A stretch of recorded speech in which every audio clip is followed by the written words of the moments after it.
Bab 161, Pegunungan yang Mengerikan. Mendengar teriakan itu, Fang Yu menoleh. Ada apa? Ada apa?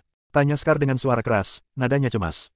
Kabut pada saat itu begitu tebal sehingga orang tidak dapat melihat apapun dalam jarak 1 meter. Tetua keenam, tetua keenam, ah. Suara Ella bergetar, dan jelas terlihat bahwa dia sangat ketakutan. Sebelum dia bisa menyelesaikan kata-katanya, terdengar teriakan lain. Pada saat ini, Fang Yu bisa melihat sosok yang bersandar pada Ella. Setelah melihat lebih dekat, ekspresi Fang Yu sedikit berubah. Ternyata itu adalah mayat kering. Mayat kering bersandar pada Ella. Dilihat dari pakaiannya, mumi ini adalah salah satu dari 4 tetua keluarga Zong. Nona, apakah ini? Si tua 6. Ketiga tetua lainnya juga memperhatikan mayat kering yang bersandar pada Ella. Cepat singkirkan itu dariku, ucap Ella dengan suara gemetar. Seorang tetua memiliki ekspresi muram di wajahnya. Dia mengulurkan tangannya dan menamparkan mumi itu dengan energi bawaannya. Boom! Mumi itu jatuh ke tanah. Fang Yu melangkah maju, berjongkok dan mengamati dengan saksama. Daging dan darahnya telah layu seluruhnya, dan bola matanya telah mengerut. Sebuah mumi utuh. Bagaimana ini bisa terjadi? Mengapa si tua keenam tiba-tiba, ketika tetua lainnya menatap mumi di tanah dengan mata merah dan wajah pucat? Mereka tidak pernah membayangkan bahwa seorang yang sehat, dan seorang guru yang kuat di tingkat Grandmaster, akan berubah menjadi mumi dengan begitu tenangnya. Bagaimana kau tahu kalau dia berubah menjadi mumi? Fang Yu bertanya sambil menatap Ella yang masih dalam keadaan terkejut. Elder ke-6 berjalan di sampingku, sangat dekat denganku, jadi aku bisa melihatnya. Tetapi dia tiba-tiba berhenti tadi. Aku sangat bingung dan menatapnya, dan mendapati bahwa dia telah menjadi seperti ini sekarang. Ella berkata dengan suara gemetar, wajahnya pucat. Dengan kata lain, tetua ke-7 ini berubah menjadi mumi dalam waktu yang sangat singkat. Ini sangat aneh. Fang Yu menyipitkan matanya dan mengamati mumi itu, matanya berkedip-kedip. Untuk mengubah orang hidup menjadi mumi dalam sekejap, semacam sihir pasti digunakan. Tetapi Fang Yu berjalan tidak jauh di depan dan tidak menyadari apapun. Bagaimana mereka melakukannya? Fang Yu merenung. Namun dia tidak berpikir terlalu lama, dia berdiri dan berkata kepada saudara-saudari Zong, teruslah maju.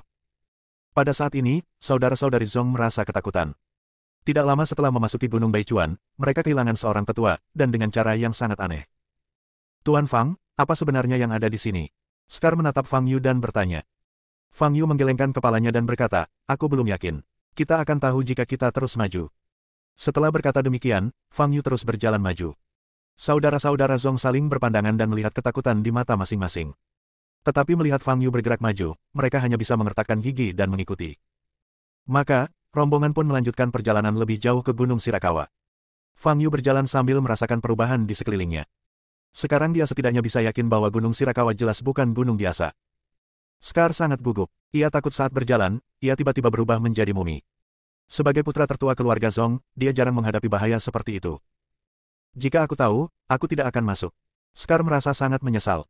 Sekarang, dia mengambil setiap langkah dengan rasa gentar, ketakutan setengah mati. Retakan. Pada saat ini, Scar tiba-tiba menginjak sesuatu, menimbulkan suara renyah. Wajah Scar berubah, dia perlahan menunduk, lalu berteriak, wajahnya pucat. Dia menginjak tengkorak. Apa yang terjadi lagi? Suara Fang Yu datang dari depan.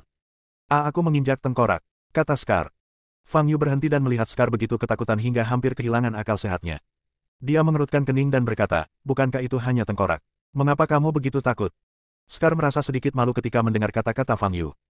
Bagaimanapun, dia adalah calon kepala keluarga Zong, keluarga seni bela diri nomor 1 di Jiangnan. Sekarang, dia menginjak tengkorak dan berteriak seperti anak kecil. Dia memang terlalu pemalu. Tetapi dia masih tidak dapat menekan rasa takut di hatinya. Setelah melihat tetua ke-6 tiba-tiba berubah menjadi mumi, dia menjadi khawatir. Teruslah berjalan, jangan kaget, kata Fang Yu. Mereka berjalan maju selama setengah jam lagi tanpa kecelakaan lagi. Pada saat ini, kabut mulai sedikit menipis. Fang Yu tahu bahwa ini berarti mereka mungkin telah memasuki pedalaman Gunung Baichuan. Jalan pegunungan menjadi semakin kasar dan sulit untuk dilalui. Sepanjang perjalanan, saya melihat beberapa mumi di jalan, tetapi saya tidak mendengar suara apapun. Kepala desa mengatakan sebelumnya bahwa banyak prajurit telah memasuki Gunung Shirakawa. Kalau saja ketua kampung itu tidak berbohong, maka gerombolan pendekar itu, kemungkinan besar sudah tewas semua, kalau tidak, mustahil mereka tidak mendengar suara apapun.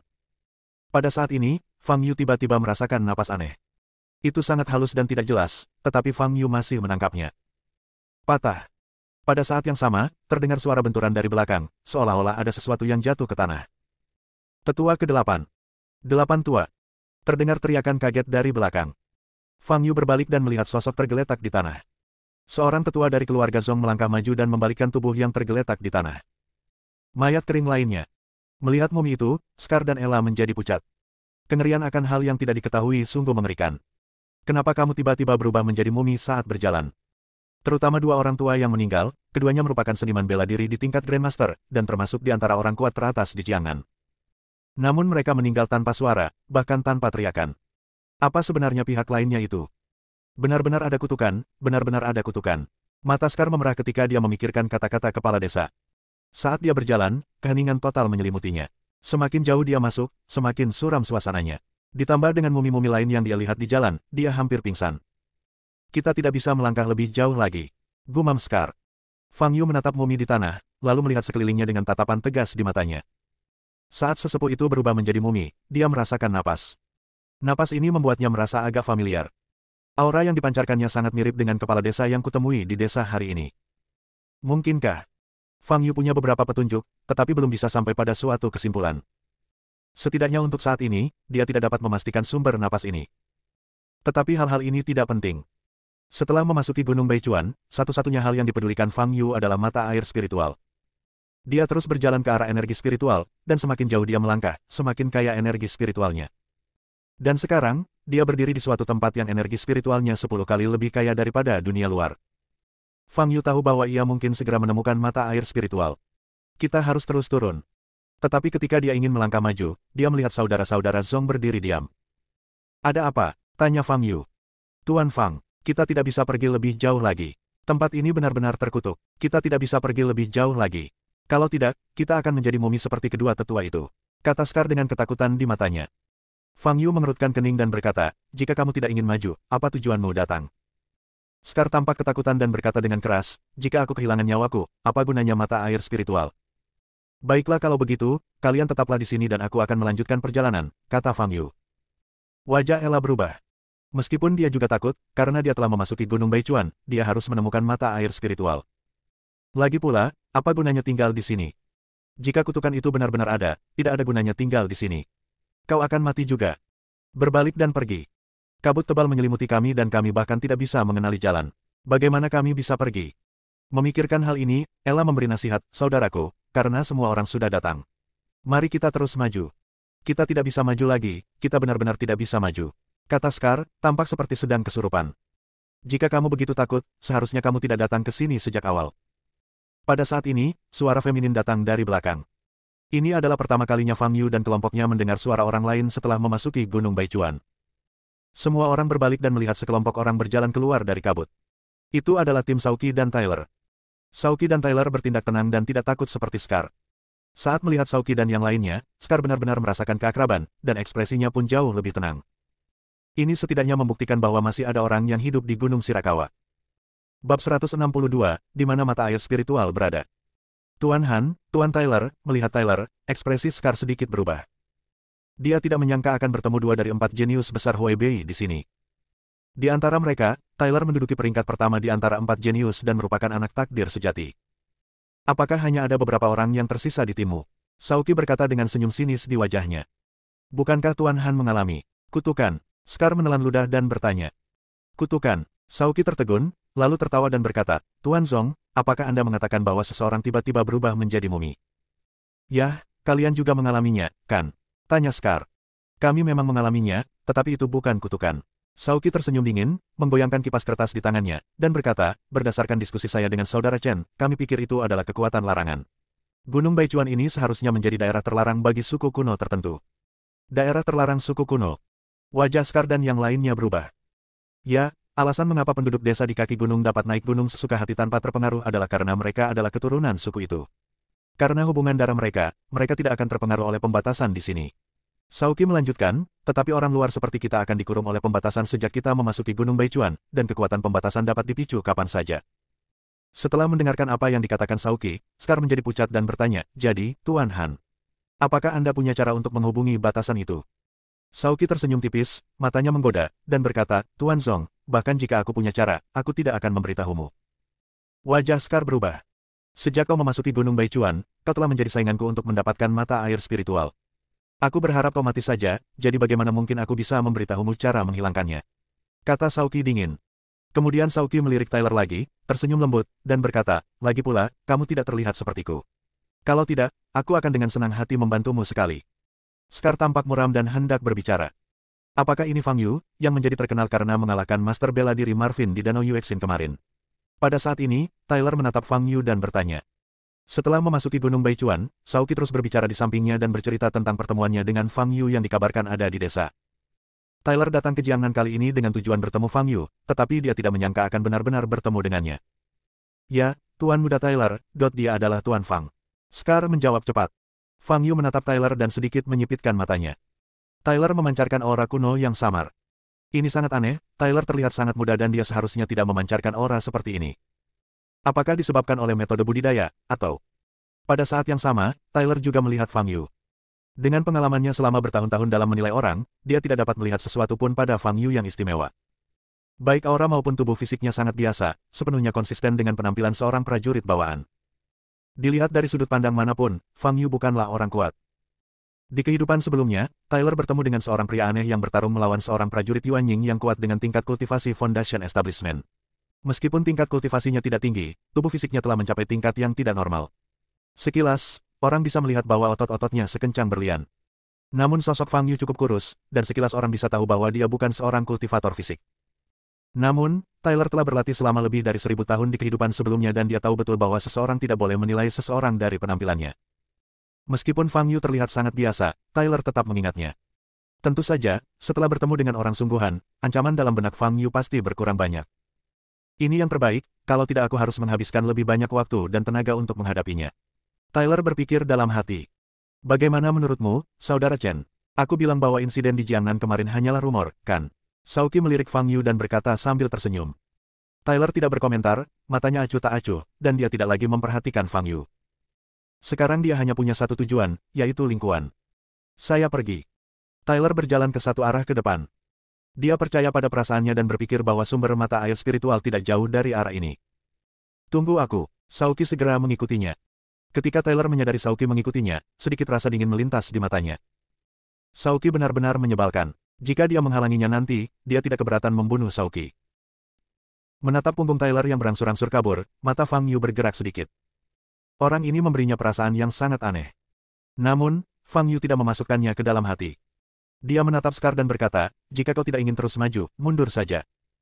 Setelah mengatakan itu, Fang Yu berbalik dan berjalan ke arah lain, yang sepenuhnya berlawanan dengan arah yang dipilih Tyler. Kakak, ayo kita pergi. Ella berkata pada Scar dan segera mengikutinya.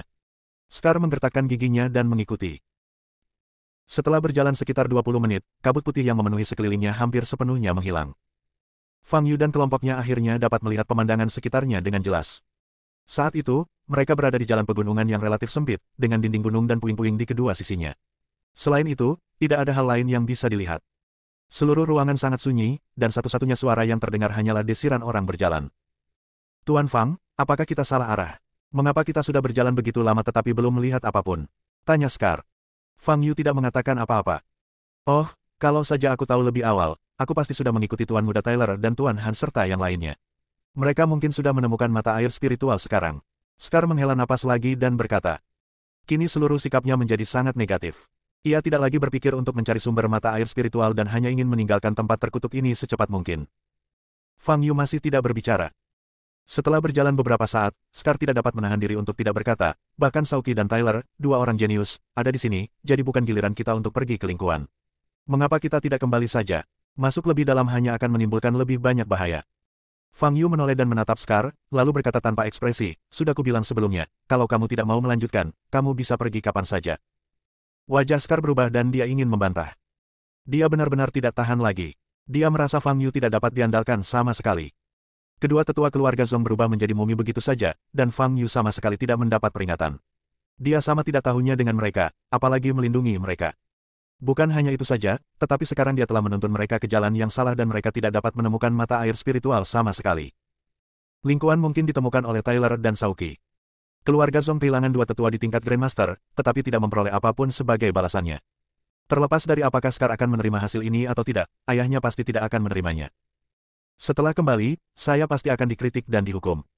Semakin Scar memikirkannya, semakin marah dia. Dia mengarahkan semua ketidakpuasan dan kebenciannya pada Fang Yu.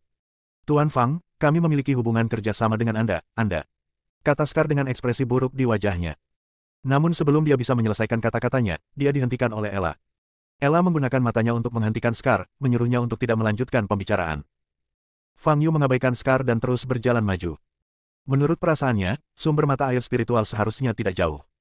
Setelah berjalan sekitar 300 meter ke depan, kami akhirnya keluar dari jalan pegunungan yang sempit. Di depan mereka ada tebing curam, tingginya sekitar 50 meter, yang tampak seperti tembok tinggi. Ella, sudah kubilang dia tidak bisa diandalkan. Lihat, setelah berjalan sejauh ini, dia malah membawa kita ke jalan buntu ini. Scar mengeluh. Tuan muda, ini bukan jalan buntu. Pada saat ini, seorang tetua angkat bicara. Apa? Wajah Scar sedikit berubah.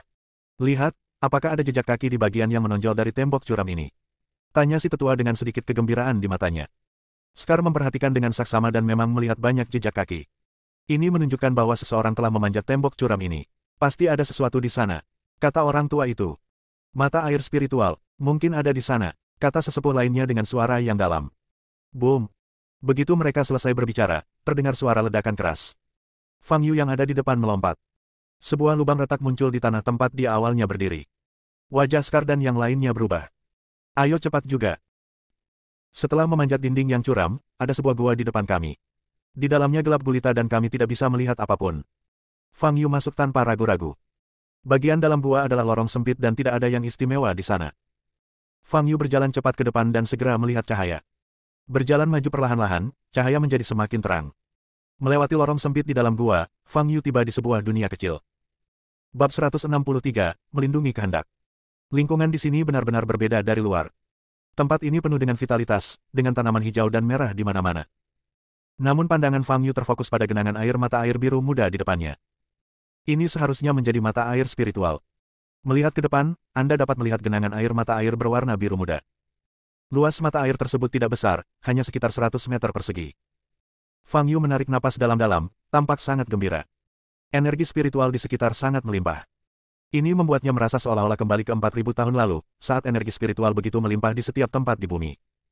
Fang Yu mendekati mata air spiritual. Warna air mata air spiritual berbeda dengan warna air mata air biasa. Cahayanya biru redup, tetapi tampak sangat murni. Mata air spiritual. Kami menemukan mata air spiritual. Pada saat ini, Scar dan yang lainnya juga keluar dari gua dan terkejut melihat mata air berwarna biru muda. Ini benar-benar mata air spiritual. Energi spiritual surga dan bumi di tempat ini jauh lebih kuat daripada di luar. Jika kita bisa berlatih di sini selama beberapa waktu, kultivasi kita pasti akan mengalami kemajuan pesat. Kata seorang tetua dengan kegembiraan di matanya. Jangan bicara apa-apa lagi, ayo kita ambil air mata air spiritual dan mencobanya dulu. Scar berjalan cepat menuju mata air spiritual. Saudaraku, jangan cemas. Ella memanggil Scar. Saya baru saja mendengar dari Tuan Muda Han bahwa ada banyak batasan di sini. Jika Anda mendekati mata air spiritual dengan gegabah, Anda mungkin akan memicu kekuatan batasan tersebut. Kata Ella. Mendengar ucapan Ella, jantung Scar berdebar kencang dan ia merasa bahwa dirinya memang kegirangan luar biasa. Memikirkan kedua orang tua yang telah berubah menjadi mumi sebelumnya, lapisan keringat dingin muncul di dahinya. Pada saat ini, dia menatap Fang Yu, yang sedang menatap mata air spiritual tanpa bergerak. Tuan Fang, bagaimana menurutmu? Apakah ada batasan di sini? Scar bertanya. Fang Yu tidak menjawab kata-kata Scar.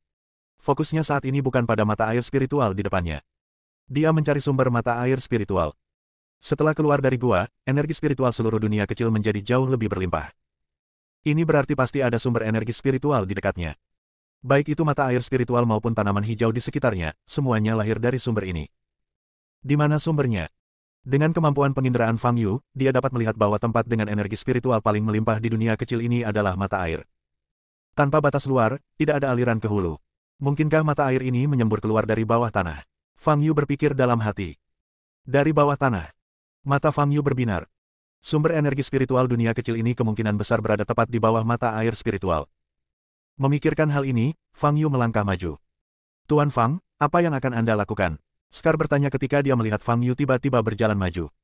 Fang Yu menoleh ke arah Scar dan berkata, aku akan turun ke bawah. Turun. Semua orang terkejut. Tuan Fang, maksud Anda ingin melompat ke mata air spiritual? Ella bertanya dengan mata terbuka lebar. Baiklah, jika kamu ingin pergi lebih awal, kamu bisa pergi kapan saja. Kamu tidak perlu menungguku, kata Fang Yu. Sambil berbicara, Fang Yu sudah berjalan menuju mata air spiritual. Pada saat ini, sesuatu yang aneh terjadi. Bus. Suara yang tajam terdengar di udara, bagaikan suara bilah pisau tajam yang membelah udara. Cahaya perak menyala di udara, mengarah langsung ke leher Fang Yu. Boom! Terdengar suara keras benturan benda keras. Deng, deng, deng. Suara siulan bilah tajam terdengar di udara, dan kilatan cahaya perak terdengar bergerak menuju Fang Yu. Fang Yu masih berdiri di sana, tidak berusaha bersembunyi. Lehernya tergores beberapa kali oleh cahaya perak, namun tidak ada bekas sedikit pun yang tertinggal. Scar dan yang lainnya membuka mata lebar-lebar, wajah mereka dipenuhi kengerian. Fang Yu menyentuh lehernya, tersenyum tenang, dan berkata, jika kamu ingin memotong leherku, kamu harus menggunakan pisau yang lebih tajam. Aku juga ingin berdarah. Bus. Seolah marah dengan kata-kata Fang Yu, suara keras datang dari langit. Ini. Pada saat ini, Scar dan teman-temannya akhirnya melihat bayangan kapak raksasa muncul di langit. Itu bukan benda nyata dan tampak terkondensasi dari energi sebenarnya, tetapi tampak sangat mengerikan. Saat dia melihatnya, kapak raksasa itu telah jatuh ke arah Fang Yu, menunjuk langsung ke kepala Fang Yu. Fang Yu tidak terburu-buru. Dia mengangkat tangan kanannya dengan telapak menghadap kapak raksasa. Pada saat ini, bilah kapak yang tajam hendak menyentuh Fang Yu. Fang Yu meraih udara dengan telapak tangan kanannya. Boom! Kapak raksasa itu hancur sebelum sempat menyentuh Fang Yu. Aku tidak punya waktu untuk disia-siakan denganmu. Kau tidak bisa menghentikanku. Fang Yu tampaknya sedang berbicara dengan seseorang dan melompat ke mata air spiritual. Di mana-mana, keheningan kembali. Scar dan yang lainnya berdiri di pantai, saling memandang. Setelah Fang Yu melompat ke mata air spiritual, dia merasakan kenyamanan, seolah-olah semua pori-pori di tubuhnya telah terbuka. Mata air spiritual itu sangat dalam, bukan sekedar dalam biasa. Tetapi ini juga membuktikan bahwa apa yang dipikirkan Fang Yu benar. Di bawah mata air spiritual adalah sumber energi spiritual ini. Fang Yu tenggelam dengan cepat, turun sekitar 20 meter, dan akhirnya mencapai dasar. Pada saat ini, dia dapat merasakan energi spiritual yang sangat kuat memancar dari suatu tempat di bawah kakinya. Mata air spiritual hendaknya terbentuk dari naiknya air tanah. Yang harus kita lakukan adalah menemukan pintu masuknya. Mata Fang Yu berkilat merah saat ia mulai mencari di bawah danau. Beberapa menit kemudian, ia menemukan sebuah lubang di tepi mata air. Mata air spiritual menyembur keluar dari gua ini. Fang Yu berenang tanpa ragu-ragu. Setelah itu, ada lorong yang gelap. Fang Yu sangat gembira karena dia tahu bahwa dia semakin dekat dengan sumber energi spiritual. Melewati lorong yang gelap gulita, cahaya biru yang menyilaukan muncul di depan. Melihat pemandangan di depannya, mata Fang Yu dipenuhi kegembiraan. Berapa tahun?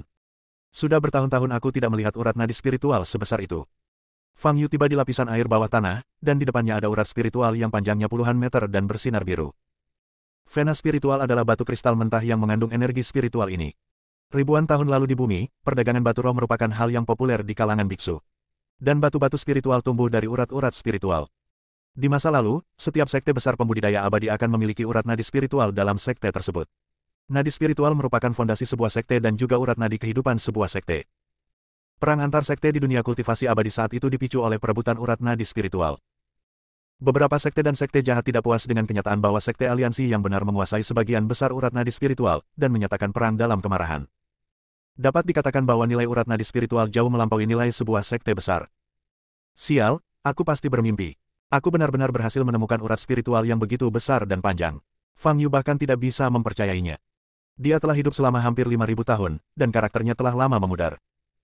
Tetapi menghadapi urat spiritual ini, dia tidak bisa lagi tetap tenang. Bahkan ribuan tahun lalu, Fang Yu belum pernah menghadapi urat spiritual sebesar itu sendirian. Terlebih lagi, dia sekarang ingin menerobos ke level ke-10.000 tahap pemurnian Qi. Jika dia benar-benar dapat menyerap seluruh energi spiritual dari urat spiritual ini, Fang Yu mungkin dapat mencapai tingkat ke-10.000 tahap pemurnian Qi hari ini. Ini adalah urat nadi spiritual secara keseluruhan. Cukup untuk melahirkan sekte besar. Tapi sekarang dia bisa menikmatinya sendiri. Fang Yu tidak ragu lagi dan bergegas menuju denyut spiritual.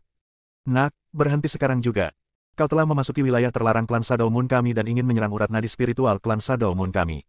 Pada saat ini, suara berat seperti guntur menembus telinga Fang Yu. Klan Shadow Moon. Belum pernah mendengarnya. Fang Yu menjawab dengan senyum tipis. Aku adalah penjaga yang ditinggalkan oleh pemimpin pertama klan Bulan Bayangan. Jika kau mendekat, aku akan langsung membunuhmu. Pihak lainnya cukup marah. Jika kau bisa membunuhku, kau pasti sudah melakukannya sejak lama. Kenapa harus bicara lagi? Kau tidak bisa melakukan apapun padaku. Fang Yu berkata sambil mendekati urat spiritual. Anak muda, mati saja. Kata penjaga itu dengan marah.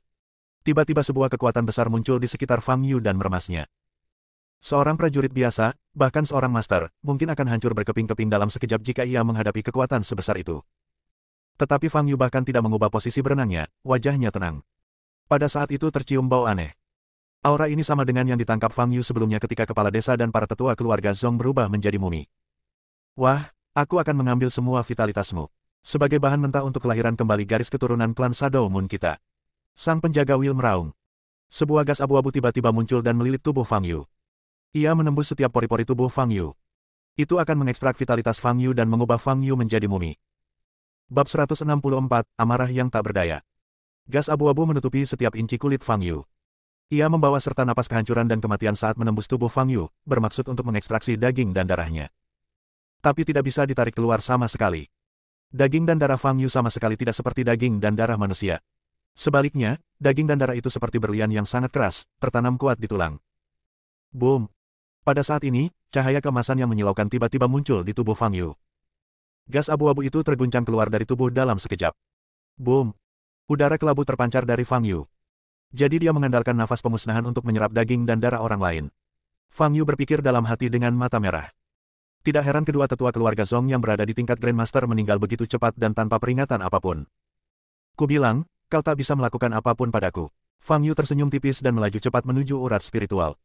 Bagaimana mungkin? Sang penjaga Will terkejut. Nafas pemusnahan ini adalah senjata terkuat yang ditinggalkan oleh patriark pertamanya kepada klan Bayangan Bulan. Meski hanya setitik, kekuatannya menakjubkan. Dia telah menjaga tempat ini selama bertahun-tahun dan telah membunuh banyak sekali kultivator tahap pendirian yayasan dan bahkan kultivator tahap formasi inti. Namun Fang Yu di depannya benar-benar dapat menahan nafas pemusnahan. Bagaimana ini mungkin? Selama tubuh manusia bersentuhan langsung dengan nafas pemusnahan, tidak ada kemungkinan untuk bertahan hidup. Pada saat ini, Fang Yu telah tiba di depan urat roh. Dia meletakkan tangannya di urat nadi spiritual yang bersinar dengan cahaya biru muda, matanya bersinar terang. Vena spiritual ini menyimpan energi spiritual yang murni dan agung. Setelah menyerap energi spiritual dari seluruh urat spiritual, dantiannya seharusnya bisa mencapai kejenuhan, bukan? Tahap pemurnian Ki tingkat 10.000 melambai ke arah Fang Yu. Meskipun menyerap energi spiritual secara langsung dari pembuluh darah spiritual merupakan pendekatan yang sangat berisiko. Karena energi spiritual asli yang tersimpan dalam urat-urat spiritual memiliki kemurnian dan kekuatan yang sangat tinggi. Jika diserap langsung, meridian dan dantian kultivator biasa tidak akan mampu menahannya. Tetapi Fang Yu kini tak peduli lagi dengan semua itu, karena ia tidak punya cara untuk menghilangkan urat spiritual itu. Dia hanya bisa mengambil risiko. Untuk menyerap energi spiritual di pembuluh darah spiritual, Anda tidak perlu menggunakan teknik melahap jiwa, Anda hanya perlu menggunakan metode mental yang Anda latih sebelumnya. Jalan Surgawi. Ini adalah metode mental pertama yang diajarkan gurunya kepadanya. Sudah lama aku tidak menggunakan teknik jalan surgawi. Mata Fang Yu dipenuhi emosi saat dia melafalkan rumus sihir itu dalam hati. Ia meletakkan tangannya di urat spiritual, lalu cahaya putih samar muncul di tempat telapak tangannya menyentuh urat spiritual tersebut. Boom! Lalu, ekspresi Fang Yu berubah. Energi spiritual yang luas diserap melalui tangannya dengan kecepatan yang sangat cepat, mengalir melalui meridian di tubuhnya dan bergegas menuju dantiannya. Dengan begitu besarnya energi spiritual yang mengalir dalam sekejap, seorang kultivator biasa mungkin akan meledak dan mati. Meridian Fang Yu beberapa kali lebih lebar daripada yang lain, tetapi meski begitu, dia masih merasa agak tak tertahankan. Pada saat yang sama, dia merasakan arus hangat datang dari dantiannya, perlahan mengembang dan menjadi semakin jenuh. Nak, beraninya kau, berhenti sekarang. Sang penjaga menyadari apa yang dilakukan Fang Yu dan meninggikan suaranya. Inilah urat nadi spiritual yang ditinggalkan oleh klan Bayangan Bulan mereka, sebuah persiapan untuk kebangkitan klan Bayangan Bulan di masa mendatang. Fang Yu benar-benar ingin menyerap urat spiritual. Ini benar-benar tidak dapat ditoleransi. Fang Yu mengabaikan begitu saja keinginan protektif itu. Sang penjaga pun murka dan kembali meremas Fang Yu dengan kekuatan yang besar. Ekspresi Fang Yu tetap tidak berubah, dan cahaya kemasan bersinar dari tubuhnya, tidak menunjukkan tanda-tanda terpengaruh sama sekali. Sang penjaga akan mengembun menjadi pedang dan menebas ke arah Fang Yu. Dor, dor, dor. Pedang tajam yang terbentuk dari kondensasi energi sejati menebas tubuh Fang Yu, tetapi sama sekali tidak berguna kecuali suara benturan logam yang tajam, bahkan tidak ada jejak yang tertinggal. Ah! Sang penjaga meraung liar, dan menyadari bahwa ia benar-benar tidak dapat berbuat apa-apa terhadap Fang Yu. Fang Yu berdiri di sana seperti King Kong. Penjaga akan dapat merasakan bahwa energi spiritual di pembuluh darah spiritual sedang hilang dalam jumlah besar. Orang ini benar-benar dapat menyerap urat spiritual secara langsung. Jika ini terus berlanjut, tidak akan lama lagi energi spiritual dari seluruh urat spiritual akan diserap sepenuhnya oleh Fang Yu. Tugas dari Guardian Will adalah melindungi tanah terlarang milik Shadow Moon Clan dan juga melindungi urat nadi spiritual ini.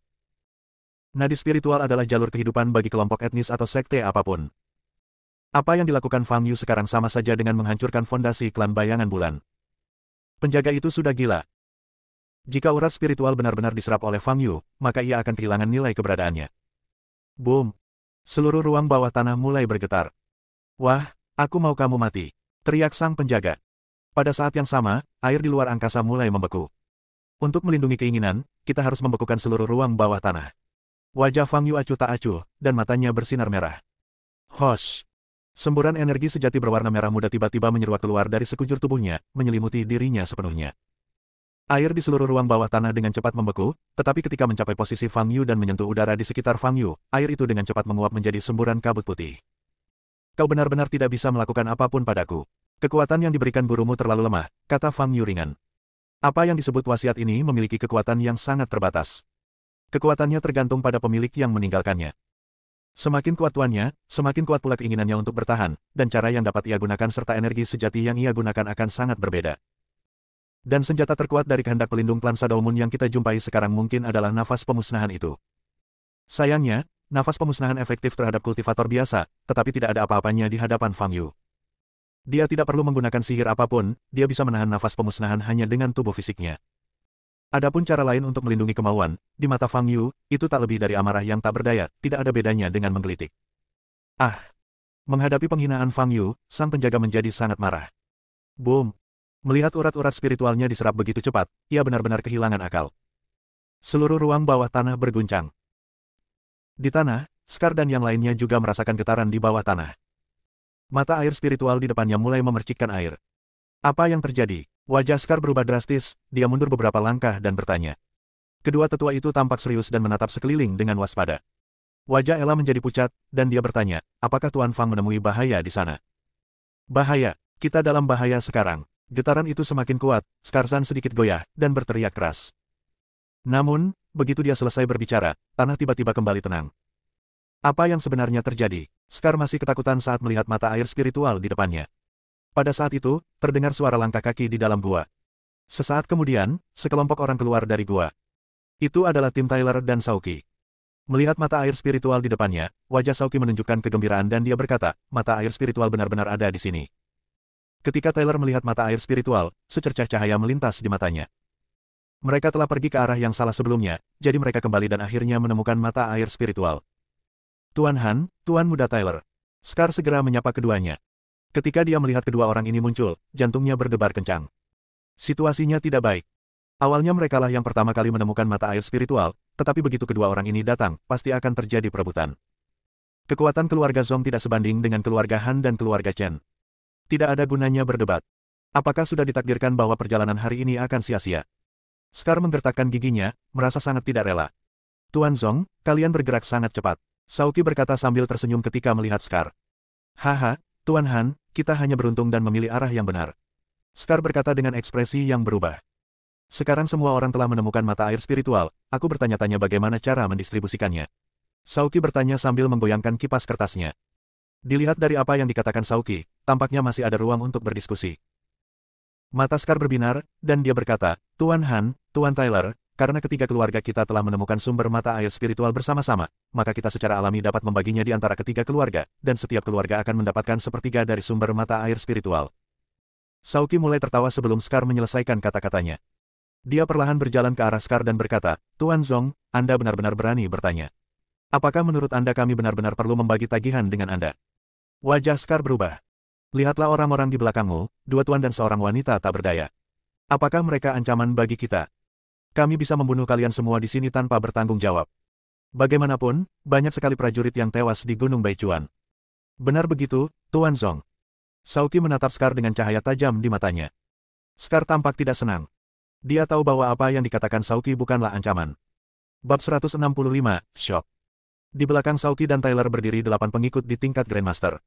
Saoki dan Tyler keduanya adalah master yang kuat. Secara keseluruhan, pihak lainnya memiliki 10 Grandmaster. Di pihak Scar, hanya ada 2 Grandmaster, dan kekuatan mereka secara keseluruhan tidak berada pada level yang sama dengan pihak lainnya. Akan mudah bagi Saoki untuk membunuh mereka. Namun Scar tidak mau menyerah. Keluarga Zhong mereka kehilangan 2 tetua di tingkat Grandmaster, dan menemukan sumber mata air spiritual di hadapan mereka, tetapi pada akhirnya mereka tidak mendapatkan manfaat apapun. Scar mengepalkan tangannya dan menggertakkan giginya saat dia menatap Saoki yang wajahnya memucat. Tuan Zhong, Anda tampak sangat tidak senang. Saoki menyipitkan matanya sedikit dan berkata dengan nada sinis. Wajah Scar sedikit berubah, lalu dia memaksakan senyum dan berkata, tidak. Oh, lupakan saja. Aku hanya orang yang berhati lembut. Bagaimana dengan ini? Aku mengizinkan kalian masing-masing untuk mengambil secangkir air mata air spiritual. Sekarang secangkir air mata air spiritual dijual seharga 1 juta.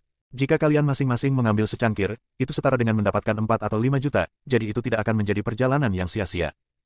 Kata Saoki. Melihat senyum sinis di wajah Saoki, Scar merasa sangat terhina dan marah, tetapi dia tidak bisa berbuat apa-apa. Keluarga Zhong mereka dianggap sebagai keluarga seni bela diri nomor 1 di Jiangnan, tetapi di Huibei, tidak ada apa-apanya. Baik keluarga Han maupun keluarga Chen bukanlah eksistensi yang bisa disinggung oleh keluarga Zhong. Sementara Saoki dan Scar berbicara, Tyler diam-diam mengamati situasi di sekitarnya. Fokusnya bukan pada sumber air spiritual di depannya, tetapi pada tempat lain. Tiba-tiba, dia menyadari bahwa Fang Yu hilang dari tim Scar. Tyler sedikit mengernyit, menatap Ella, dan bertanya, di mana Fang Yu? Raut wajah Ella sedikit berubah. Dia tidak menyangka Tyler tiba-tiba bertanya tentang keberadaan Fang Yu. Pada saat yang sama, dia tidak yakin apakah dia harus mengatakan yang sebenarnya kepada Tyler.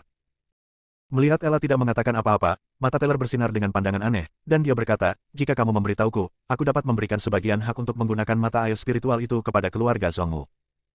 Tuan Tyler, apakah Anda mengatakan yang sebenarnya? Sebelum Ella bisa mengatakan apapun, wajah Scar berseri-seri dan dia berbalik. Tentu saja, Tyler mengangguk. Fang Yu melompat ke mata air spiritual. Dia belum muncul, dan ada getaran yang datang dari bawah tanah tadi. Kata Scar dengan cemas. Melompat ke mata air spiritual. Tyler tercengang. Dia menoleh untuk melihat mata air spiritual, ekspresinya sedikit berubah. Waduh! Fang Yu yang menemukannya lebih dulu. Hampir dalam sekejap, aura mengerikan meledak dari Tyler. Ella dan Scar, yang lebih dekat dan tingkat kultivasinya lebih lemah, terjatuh ke tanah karena momentum ini. Fang Yu, kau berani mengambil kesempatanku. Mata Tyler dingin saat dia melompat menuju mata air spiritual. Kakak Chen.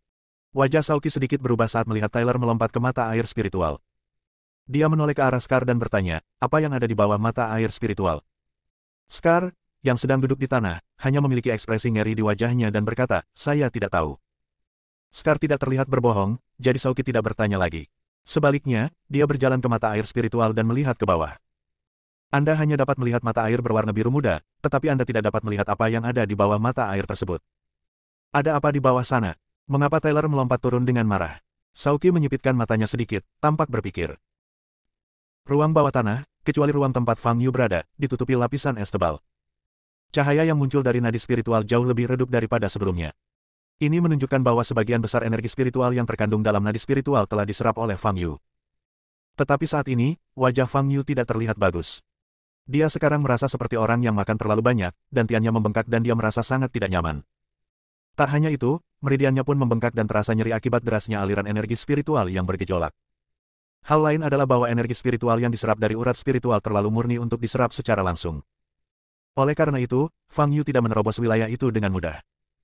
Setelah menyerap energi spiritual berkekuatan tinggi ini, ia masih memerlukan waktu untuk menyempurnakannya sebelum ia benar-benar dapat mencernanya dan menggunakannya demi keuntungannya sendiri. Dan keinginan untuk melindungi yang tadinya begitu gila, tiba-tiba lenyap. Fang Yu sedikit bingung. Kemana perginya keinginan melindungi ini? Tetapi saat dia tengah berpikir, aura kuat tiba-tiba muncul di belakangnya. Mata Fang Yu berubah sedikit, dia menoleh dan melihat siluet manusia berwarna abu-abu muda. Apakah ini suatu entitas penjaga yang dipadatkan oleh nafas pemusnahan? Wah, kau telah menghancurkan fondasi klan Shadow Moon kita. Jangan pernah berpikir untuk hidup. Hari ini, aku akan membunuhmu. Kata Guardian Will dengan nada dingin saat ia bergegas menuju Fang Yu. Kudengar kau bukan tandinganku, jadi buat apa repot-repot? Fang Yu menghela napas, melepaskan tangannya yang menyerap urat-urat spiritual, dan berbalik. Boom! Sang penjaga bergegas menghampiri Fang Yu dan meninju dada Fang Yu hingga menimbulkan suara teredam. Namun Fang Yu bahkan tidak mengerutkan kening, dia mengangkat kakinya dan menendang ke arah perut Guardian Will. Boom! Tendangannya meleset. Perut penjaga itu tiba-tiba menyebar dan menjadi tubuh berongga. Tetapi es di belakangnya hancur oleh kekuatan tendangan ini. Oh! Fang Yu mengangkat alisnya dan meninju kepala Guardian Will lagi. Boom! Kepala Guardian Will tiba-tiba berubah menjadi gumpalan gas abu-abu, menghindari pukulan Fang Yu. Boom! Lapisan es di arah lain juga dihancurkan oleh Fang Yu. Aku sama sekali tidak ada. Kau tidak akan pernah bisa mengalahkanku. Sang penjaga Will tertawa bangga. Pada saat yang sama, dia meninju perut Fang Yu lagi. Boom! Fang Yu bahkan tidak berusaha menghindar, dan berkata dengan acuh tak acuh, tidak mungkin mengalahkanmu. Kamu terlalu memikirkan dirimu sendiri, bukan? Itu hanya kemauan. Selagi dia bicara, Fang Yu mengangkat telapak tangan kanannya, dan energi sejati berwarna merah samar menyala di atasnya. Dia menepukkan telapak tangan kanannya ke depan. Boom! Energi sejati berwarna merah muda menyentuh entitas virtual yang menjaga kemauan, dan napas abu-abu pemusnahan langsung terbakar. Sang penjaga akan langsung berteriak. Gas abu-abu yang mengembun menjadi bentuk manusia dibakar oleh energi sejati Fang Yu dan terbakar habis dalam sekejap. Bagaimana ini mungkin? Bagaimana ini bisa terjadi? Ini adalah nafas pemusnahan. Hanya ada kengerian dalam nada Guardian Wheel. Tidak pernah terbayangkan bahwa nafas pemusnahan benar-benar dapat dibakar oleh ki sejati seorang kultivator. Energi sejati macam apakah ini? Kultivator macam apa yang dapat mengolah ki sejati seperti itu? Melihat Fang Yu berdiri di sana dengan wajah tanpa ekspresi, penjaga itu benar-benar merasa takut. Emosi semacam ini tidak mungkin muncul dalam surat wasiat. Tetapi saat menghadapi Fang Yu, sang penjaga akan merasa benar-benar ketakutan. Ingatannya diwarisi dari tuannya, tetapi dalam ingatan ini, ia belum pernah bertemu dengan biksu yang begitu menakutkan. Fang Yu berbalik, meletakkan tangannya di pembuluh darah spiritual, dan terus menyerap pembuluh darah spiritual. Meskipun dia sudah merasakan dantiannya membengkak dan merasa sangat tidak nyaman, tetapi masih ada setidaknya sepertiga energi spiritual di pembuluh darah spiritual ini yang belum terserap, dan dia sama sekali tidak boleh menyia-nyiakannya. Ini adalah pertama kalinya Fang Yu menghadapi situasi di mana satu orang menikmati urat spiritual hanya untuk dirinya sendiri dalam 5.000 tahun hidupnya. Dia tidak boleh menyia-nyiakan kesempatan ini. Melihat Fang Yu mulai menyerap urat-urat spiritual lagi, sang penjaga pun kembali sadar dan rasa tekad muncul di dalam hatinya. Itu benar-benar tidak bisa menghentikan Fang Yu. Tetapi daripada membiarkan klan Shadowmoon mewariskan kekayaan untuk generasi mendatang dan membuat gaun pengantin untuk orang lain, lebih baik menghancurkannya. Ingin menyerap seluruh urat spiritualnya. Teruslah bermimpi. Aku benar-benar tidak bisa berbuat apa-apa padamu, tetapi seluruh Gunung Baichuan berada di bawah kendaliku. Termasuk urat spiritual ini. Boom! Seluruh ruang mulai runtuh, es hancur, dan tanah di bawah tanah mulai runtuh. Retakan pun tampak pada dinding bening urat spiritual itu. Energi spiritual di dalamnya mulai menghilang. Setelah menyadari ini, wajah Fang Yu berubah drastis. Penjaga ini, demi mencegahnya menyerap urat spiritual, sebenarnya akan bertindak sejauh menghancurkan urat spiritual tersebut. Retakan pada dinding urat nadi roh makin banyak dan besar. Pah! Kemudian, dinding urat roh itu runtuh dan meledak sepenuhnya. Boom! Energi spiritual di dalam urat spiritual runtuh seketika. Sial, apakah perlu melakukan ini? Fang Yu tidak dapat menahan diri untuk tidak mengumpat. Masih ada hampir sepertiga energi spiritual dalam jalur spiritual ini. Persis seperti itu. Wah, kau memaksaku melakukan ini. Hahaha, aku tidak bisa melakukan apapun padamu. Tapi aku bisa memastikan kau tidak mendapatkan apapun. The Guardian Wheel tertawa terbahak-bahak. Kalau begitu, kamu seharusnya sudah melakukannya lebih awal. Aku sudah menyerap 2/3 urat spiritual. Kamu tidak perlu sepertiga sisanya, kata Fang Yu ringan. Tawa Guardian Wheel tiba-tiba berhenti. Lalu, ada ledakan kemarahan lainnya. Nak, jangan terlalu puas diri. Aku akan menghancurkan tempat ini sekarang. Kau mungkin tidak akan bisa melarikan diri. Sang penjaga berteriak. Boom! Seluruh ruang bawah tanah mulai runtuh. Tyler, yang baru saja memasuki lorong menuju ruang bawah tanah, merasakan getaran seluruh ruang dan wajahnya berubah. Dia sudah dapat merasakan ledakan energi spiritual yang datang dari depan. Brengsek, apa yang sebenarnya terjadi? Kesempatannya, apakah dia akan kehilangan kesempatan yang telah ditunggunya? Tyler tidak mau menyerah, tetapi saat ini dinding batu di sekitar lorong mulai runtuh. Dia tahu bahwa sekalipun ada peluang di depan, peluang itu pasti sudah hancur sekarang. Dia tidak punya pilihan selain meninggalkan tempat ini, kalau tidak, dia juga akan mendapat masalah. Tyler berbalik dan berenang kembali dengan cepat. Bersambung.